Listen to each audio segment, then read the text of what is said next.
पीड़ित और चश्मदीद ये बता रहे हैं कि क्या होता तो क्या नहीं होता, क्या आंखों देखी। लेकिन हमारे प्रोड्यूसर साजिद ने कुछ पॉइंट्स तैयार किए कि अगर ये 10 इंतजाम इस बिल्डिंग में किए गए होते तो शायद ये 15 लोग जो मारे गए हैं बेकसूर और जिंदगी के उस पड़ाव में जहां बहुत सारे सपने थे, तो शायद ये लोग मारे नहीं गए होते। जलती हुई बिल्डिंग की तस्वीरें आप देख रहे हैं और इसके बाद क्या 10 लूपहोल्स हैं वो समझाने की आपको कोशिश करता हूं। जरा फ्रेम जूम करें। फायर सेफ्टी सिस्टम इस बिल्डिंग में बिल्कुल भी नहीं था, जीरो। 3-3, 4-4, 5-5 फ्लोर बेसमेंट के साथ जीरो फायर सिस्टम। बायोमेट्रिक लगवाया गया लेकिन उसका इमरजेंसी रास्ता नहीं बताया गया कि अगर लॉक हो जाएगा आप बचेंगे कैसे, और लोग अंदर तड़प तड़प के भुन गए जिंदा। ये इंतजाम है। तीसरी बात, बिजली का ओवरलोड, जिसकी रिपोर्ट हमने दिखाया कि 20 किलोवाट की बिजली खरीदी आपने, उसका कनेक्शन लिया, 10 किलोवाट के लोड वाला तार लगाया और 34 किलोवाट बिजली आप यूज करते हैं। बिजली का ओवरलोड होना जिसकी वजह से ब्लास्ट और आग का फैलना बताया जा रहा है। चौथा, निकासी का अलग रास्ता नहीं था, सिर्फ एंट्री, सिंगल एग्जिट। आपने अगर इमरजेंसी एग्जिट बनाया होता तो शायद लोग बच जाते, बिल्डिंग जल जाती, इंफ्रास्ट्रक्चर जल जाता, लेकिन लोग बच जाते। पांचवा पॉइंट, बेहतर वेंटिलेशन सिस्टम नहीं। सोचिए, आपने 2000 स्क्वायर फीट, 3000 स्क्वायर फीट जमीन में ये 15,000 20,000 स्क्वायर फीट का कंस्ट्रक्शन कराया, लेकिन किसी फ्लोर पर जीरो वेंटिलेशन सिस्टम।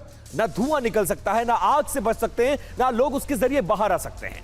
और छठा, छत का दरवाजा अगर खुला होता तो शायद लोग छत पर चले जाते तो जान बच जाती। वो दरवाजे में सिक्योरिटी रीजन की वजह से लॉक था और लोग वहां तक पहुंच नहीं पाए। सातवां, इमारत में ज्वलनशील मटेरियल का होना, जैसे फॉल सीलिंग का होना, पीवीसी पैनल का होना, और इनमें बहुत तेजी के साथ आग लगी है। आठवां, गलत बिल्डिंग का डिजाइन, यानी एंट्री एग्जिट। अगर आप कॉमर्शियल बिल्डिंग बना रहे हैं तो आपको एंट्री एग्जिट और इस तरह की इमरजेंसी सिचुएशन के लिए आपको तैयार रहना होगा, लेकिन कोई तैयारी नहीं। नौवीं बात जो है कि वो इमरजेंसी ड्रिल और ट्रेनिंग, बिल्डिंग वालों को, बिल्डिंग में रहने वालों को, वहां पढ़ने वाले बच्चों को ये ट्रेनिंग देनी चाहिए थी। अगर कोई इमरजेंसी आएगी तो आपको क्या करना होगा, लेकिन इसको लेकर कोई जानकारी नहीं। और फायर सेफ्टी ऑडिट, यानी सिस्टम की इन्वॉल्वमेंट, इस तरह की कॉमर्शियल एक्टिविटीज जहां पर चल रही है वहां पर कोई ऑडिट नहीं किया गया, कोई इंस्पेक्शन नहीं किया गया। अगर यह जिम्मेदारी निभाई गई होती तो शायद यह हादसा नहीं होता, और अगर हादसा होता भी तो कम से कम इतनी जाने तो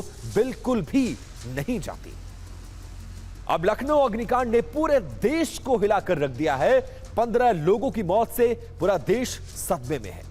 राज्य सरकार ने घटना की जांच के लिए एसआईटी का गठन कर दिया है। एसआईटी की टीमें आज घटना स्थल पर पहुंची। एसआईटी ने आग लगने वाली जगह का मुआयना किया और जांच के लिए 2 सदस्यीय टीम मौके पर घटना स्थल का मुआयना करने पहुंची और हर पहलू की बारीकी से जांच की है। एसआईटी ने कहा है कि किसी भी दोषी को बख्शा नहीं जाएगा। लखनऊ अग्निकांड में जान गंवाने वालों में बाराबंकी के मोहम्मद अम्मार भी शामिल थे। 23 साल के अम्मार लखनऊ में रहकर पढ़ाई कर रहे थे। उनके दोस्त और पड़ोसी ने टीवी 9 से क्या कुछ कहा है, आपको पहले वो सुनाते हैं। सिर्फ हम लोगों की माँ ही अलग थी, बस स्वभाव उसका बहुत अच्छा था। सगे भाई के तरीके हम उसको मानते थे और वो हमको मानता था। तो क्या ही कहूँ उसके बारे में। सबसे बड़ा बेटा, उनके परिवारजनों को सब्र दे, हिम्मत से काम ले। जो लोग भी इसमें मारे गए हैं उनको भी हमारी विनम्र श्रद्धांजलि। अब जिन लोगों के अपने चले गए वो दर्द से करा रहे हैं, जो चश्मदीद हैं वो इस मंजर को भूल नहीं पा रहे हैं। एक रील दिखाते हैं आपको।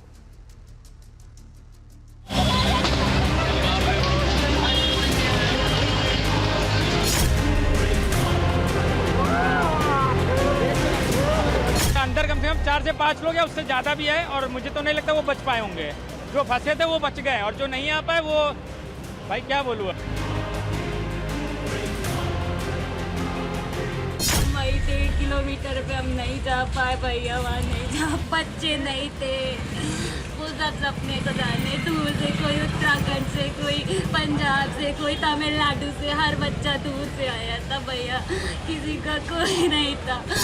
आपके आंखों में मैं आंसू देख रहा हूँ, किनको आपने खोया? तो आंसू तो जब उसकी याद आएगी तभी आएंगे। क्या बात है।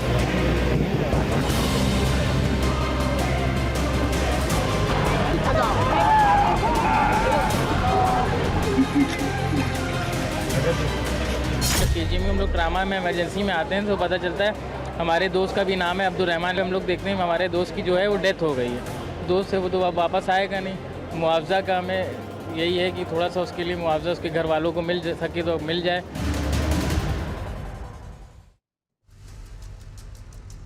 ये रोना बिलगना और ये कहानियां सचमुच लखनऊ अग्निकांड के परिवारों का जो दर्द है वो कलेजे को फाड़ देता है।